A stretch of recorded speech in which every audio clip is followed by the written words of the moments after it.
I wish that I could play basketball and also that I had a globe so that I could start this video with like a globe spinning on my finger.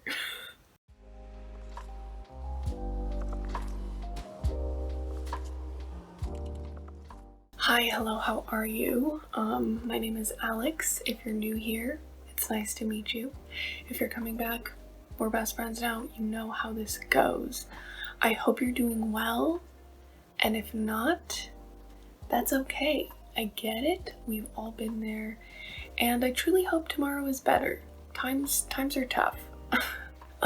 So I'm broke. Like, I'm a student, so I'm broke, and also there's a pandemic going on, so I haven't been traveling, and I do like to travel, but I have not been, evidently. So I wanted to recommend some books that will take you around the world in 10 books. I think I have 10 books. Oh no, there's 10 items on my list, but it's more than 10 books. So I thought I would just recommend a bunch of different novels and nonfiction memoirs from different parts of the world to take you on a trip around the globe through books. I'm not good at these introductions, am I? So the first book I'm going to recommend is the first book that I recommended in my last video because I'm redundant and boring. And that is The Greengage Summer by Godden. This is a fantastic atmospheric book. It really sets you in place. This will take you on vacation to France, and it follows these young children who are going on a trip with their mother, and their mother falls ill right at the beginning of their vacation.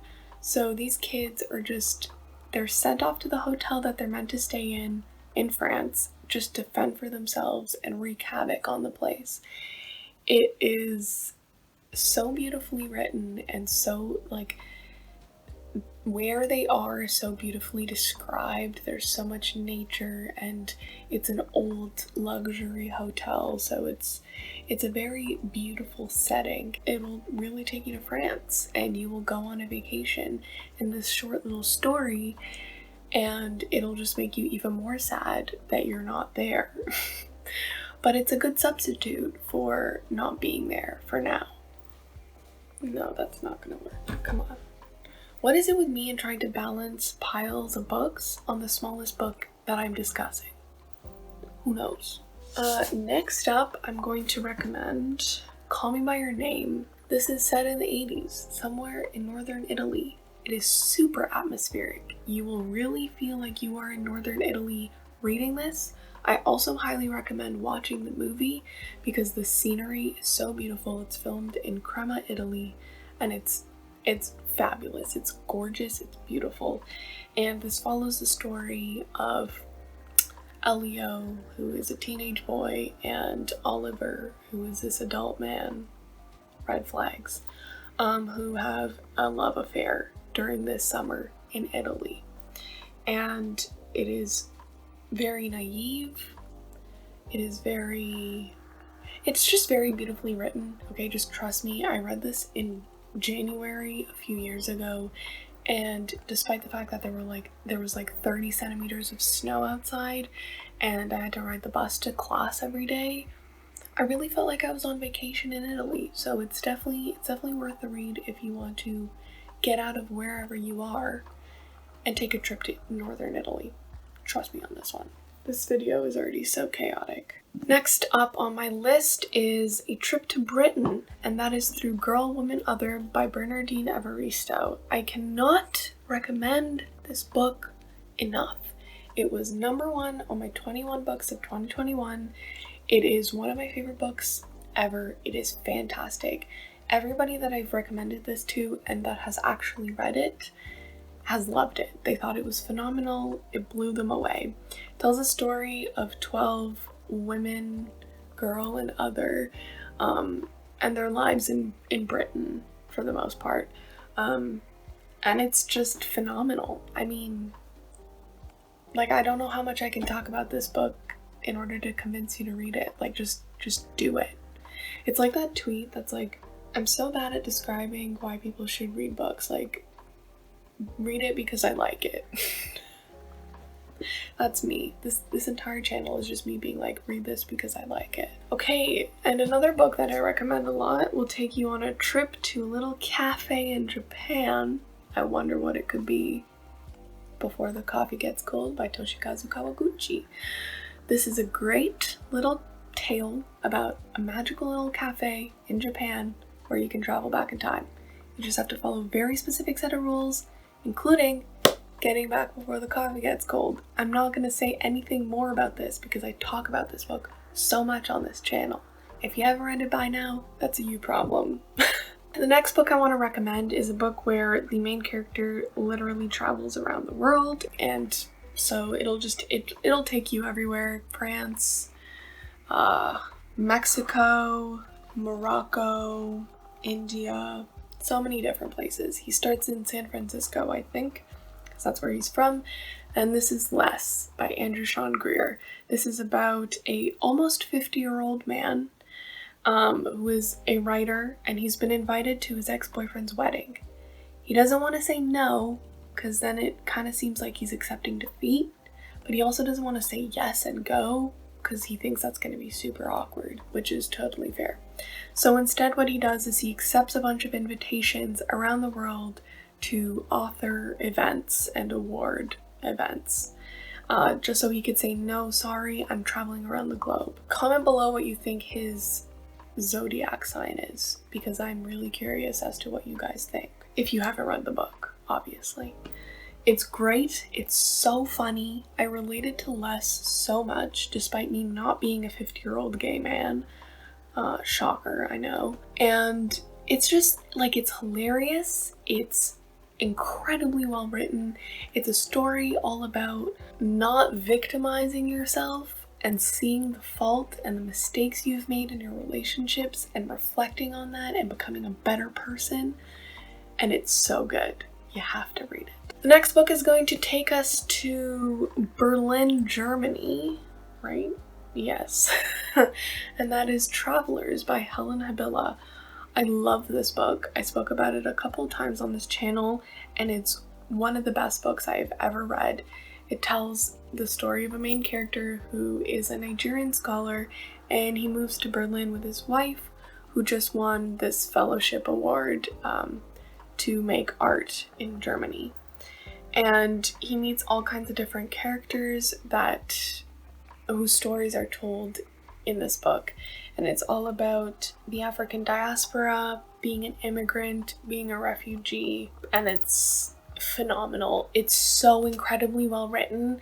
Helen Habila has such a talent with writing and words, and this book blew me away. It tore my heart out and stomped on it a little and then put it back. And then I continued reading it. Such a good book. Phenomenal. It'll take you on all kinds of adventures, and it'll probably break your heart, I'm not gonna lie to you. Next up, I'm going to recommend 3 books in one, and they will take you to Ireland, France, Italy, and that is all of Sally Rooney's books. Every single one. I'm not gonna say more. Next, this book will take you to Italy, India, and Brazil, and that's Eat, Pray, Love by Elizabeth Gilbert. Strange recommendation, I know. This is a memoir, but honestly I really like it, and it has great descriptions of food and the countries that she visits, and it's very nicely written.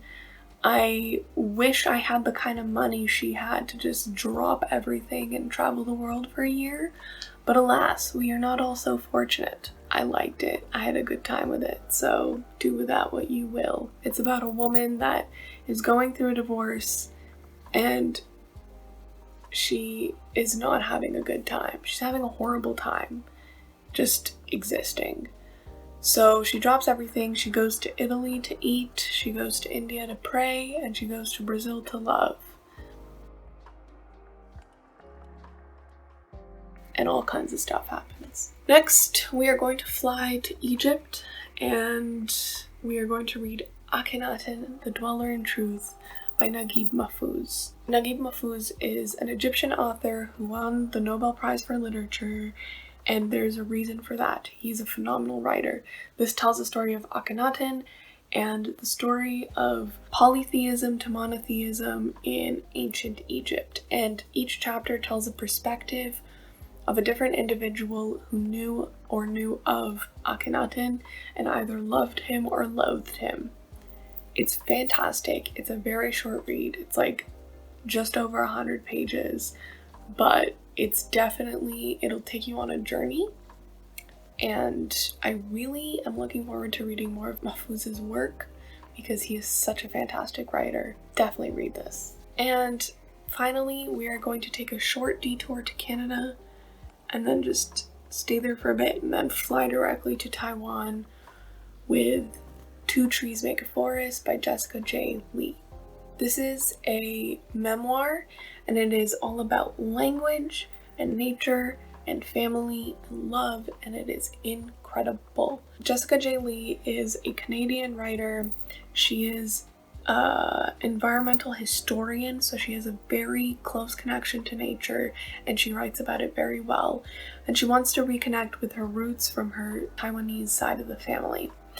So she goes to Taiwan, she goes to the town that her mom grew up in, where her grandparents were from, and she learns all about the language, she learns all about the culture and the nature there, and it's so, it'll open up your heart. And like, her descriptions of the country it's just gorgeous, and you will not regret it, and you will love your vacation there.